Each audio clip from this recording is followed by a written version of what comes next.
Welcome to SWTOR Core, a show focused on all things Star Wars The Old Republic. Let's go! And I am not just programmed to say that. This one I want to talk about best ways to enjoy Star Wars The Old Republic. And really, the best ways to enjoy Star Wars The Old Republic is to play SWTOR the way you want. If you want to make a character, maybe a male character on body type 4, that's the big body type, and you want to make him a Marillion, really green, like a green big guy, name him the Incredible Bulk, do it. You know, the way you play the game is you want to play it essentially as an expansion to KOTOR, Knights of the Old Republic. And that's why you're playing it. So you don't want to play with other people, you want to just play solo, then do it. You don't have to do the group content if you want. You can only play the story stuff, plus play class stories. If you want to be a free-to-play player, however you want to do it, play it your way. Being a mouse clicker over a person who plays hotkeys, yes, if you're using hotkeys and that you will have an increased response time to do, group content or very elite content. But that doesn't matter. Like if your goal is to have fun, who cares? Be a mouse clicker. Click away. I've seen some mouse clickers still do pretty good. More than any other game, it's all about making new characters. It is, I swear to God. I know a lot of games really push for end game, and me personally, as I said in the last video, I only just recently got to end game, and yet this one in SWTOR, I love making new characters. Oh my God, that's a blast. I absolutely love it. So if you want to make 70 alts, make 70 alts. It's your choice. That's the fun of it. You don't have to do end game if you don't want to. You make new characters all the time. I probably will, because I still have a few class stories I want to finish, and even since it's been so long since I've played some other class stories, I probably am going to jump back into those and redo them. If you're having a lot of fun on one planet, keep leveling on that planet, because you can't really overlevel it now with the scaling. Even though you'll still get correct experience, you'll still get gear fitted to your level, like you'll still progress, which is nice. Like, even if you can get to max level, you can still be a max level in one of the early planets. If you wanted to. You could be on Tatooine, still not finished any of the story, still not been to any new planets, be max level, and still be completing conquest gear and doing newer flashpoints. You're still able to do that. So if you find a level or a planet you like, stay there. Keep going. I mentioned Tatooine because, come on. Jawas, sand people, sand crawlers. It's a blast. Swoop Racing has actually finished its first week ever with a brand new system like that, brand new event coming to SWTOR. I was expecting quite a few bugs, but I was thoroughly impressed. It was legitimately a lot of fun, and a lot of the feedback I heard from Swoop Racing, people loved it. Yeah, there was a few bugs, like that weird thing where whatever this patch brought in to do with characters' heads, it was making their heads go not completely off, because they were still technically attached at the neck, but oh boy, she was an elongated head and neck going on. But other than that, like SWTOR, the swoop event went fantastic. Oh, one thing I did when I didn't realize I was doing one of the swoop races. I think it was the very first swoop race I did. I'm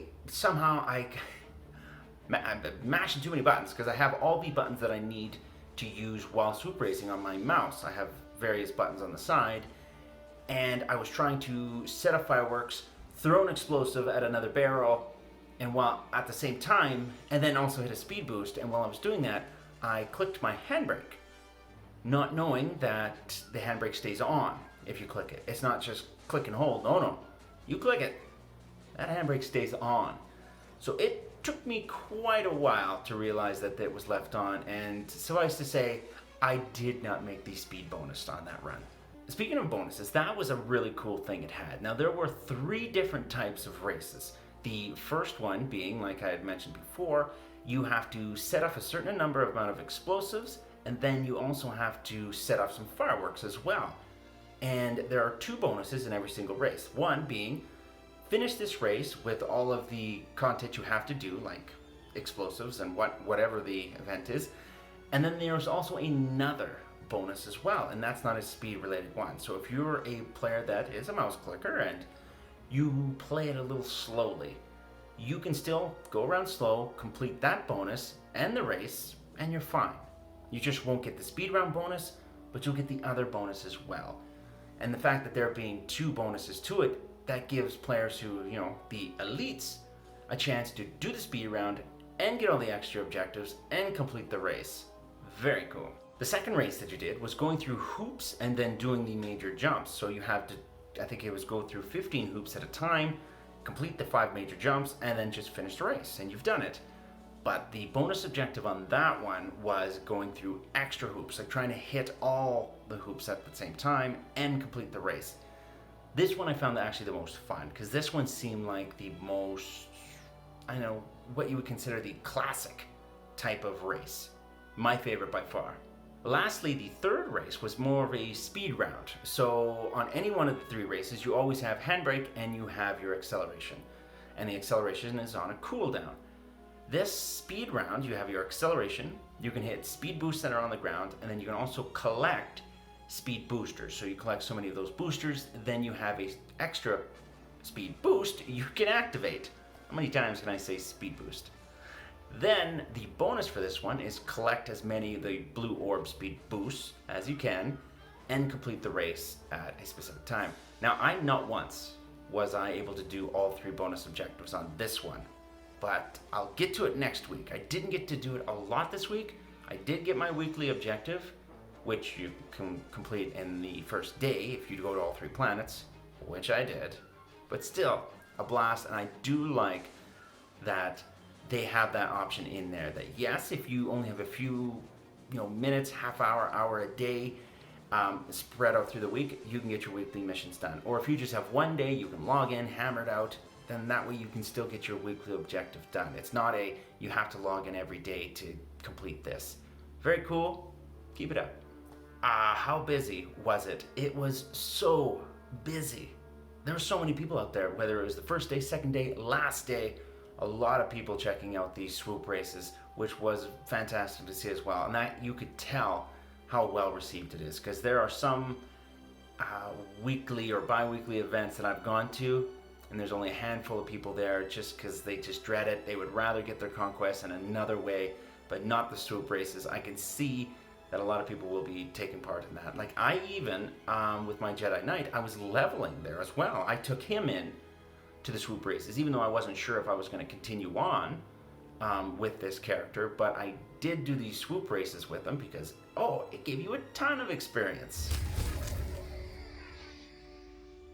So what's coming up, or what's going on right now? Well, right now the new Conquest Week is up. There's none of the big events really happening.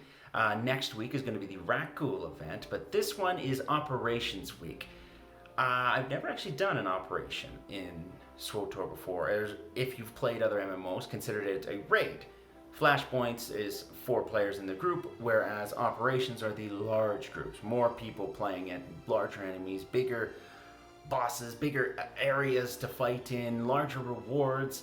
So I would really like to do an operation, and this week would be a great time to do it.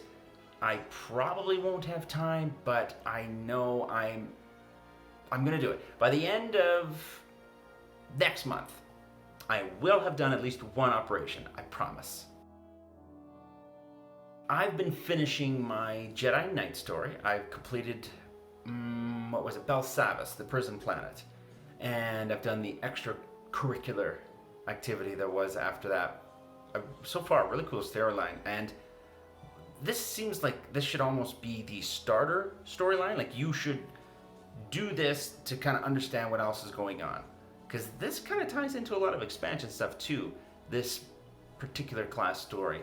And next, I think I'm heading to... Oh, my mind went blank.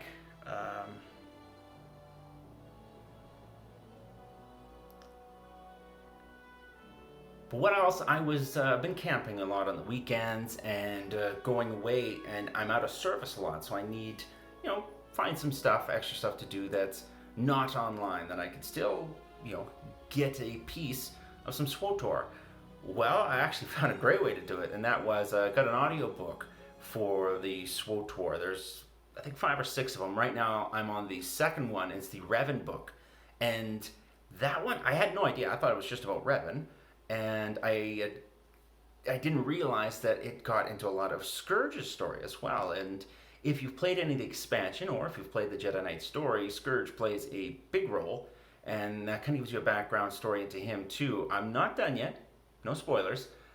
I'm really interested to see where it goes because Revan and Scourge tie in as well. I've actually also got, I found out on my phone, I was able to get the game Knights of the Old Republic on my phone. I never owned the game as a kid. I borrowed it from a friend, and before I could finish the game, I had to give it back to him because, I was a little slow. It's really neat, and it's not exactly a spoiler. If you've played SWTOR, chances are you realize that the planet Terrace, well, it ain't doing so good. It has been destroyed. And in Knights of the Old Republic, right in the beginning, so it's not like I'm giving much away, it is destroyed. You get to see swoop raising for the first time in Knights of the Old Republic. You get to meet, get to see Revan, how all that started out with him as well. Lots of stuff. And I had no idea how much Knights of the Old Republic and SWTOR had in common. Like, I realized SWTOR, like, that was how it kind of got to its legs, but I didn't realize just how much it took from it. So playing Knights of the Republic and getting a big history background, like playing it now after having played SWTOR, I'm like, hey, I remember this. I know what they're talking about this. I know this planet. I know what they're talking about here. Ooh, and this is how companions work? Yeah, that's similar to how companions work in there. This is considered like similar to how equipment works. There's so much. So if you wanted a offline version, and if you wanted to play SWTOR basically single player, yeah, get KOTOR on your phone. And I'm still not sure which class I'm going to be. The Jedi Knight is definitely going to be up there for one of the top ones that I'm going to play. I want one ranged, one melee class to play, and I want them to be one Empire and one Republic character. I still have the Sith Warrior and Imperial Agent to do in the class story once I finish Jedi Knight. So since the Sith Warrior is essentially the same class as the Jedi Knight, I'm going to do the Imperial Agent next, which I'm really excited about. Starting new classes in this game is amazing, and I've heard that the Imperial Agent story is possibly the best story. And I'm excited to do the Sith side because I have not played the Empire side in so long. So I'm really excited to jump into that. I'm really excited to... I'm excited to wrap this up just so I can go play right now. So you know what? I'll catch you next time. Bye.